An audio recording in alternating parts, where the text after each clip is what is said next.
8,50,00,000 செலவில் மாணவர்களுக்கு சைக்கிள், ஊனமுற்றவர்களுக்கு 3 சக்கர வாகனம் உள்ளிட்ட பல்வேறு நலத்திட்ட உதவிகளை பயனாளிகளுக்கு முதலமைச்சர் ரங்கசாமி வழங்கினார்.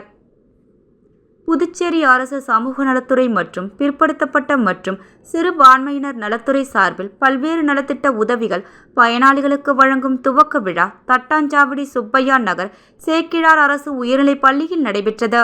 விழாவிற்கு சட்டப்பேரவைத் தலைவர் செல்வம் தலைமை தாங்கினார். சமூக நலத்துறை அமைச்சர் தேனி ஜெயக்குமார் முன்னிலை வகித்தார்.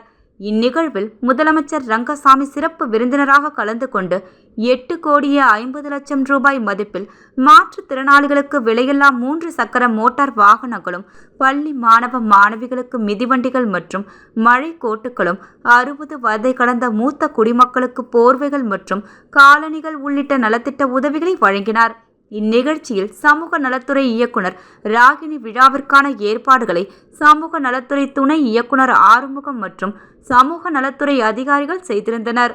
அப்போது பேசிய முதலமைச்சர் ரங்கசாமி, இந்த அரசு பொறுப்பேற்றதில் இருந்து அனைத்து திட்டங்களையும் உயர்த்தி வழங்குவது மட்டுமல்லாமல் காலத்தோடு வழங்கி வருவதாகவும், நமது அரசு மக்களுடைய அரசு, மக்களுக்கான திட்டங்களை செயல்படுத்துகின்ற அரசு என்றும், டெல்லிக்கு ஏதாவது கூட்டத்தில் கலந்து கொள்ள செல்லும் போது அங்கு அதிக நலத்திட்டங்களை மக்களுக்கு செய்யும் அரசு புதுச்சேரி அரசுதான் என்று கூறுவார்கள்.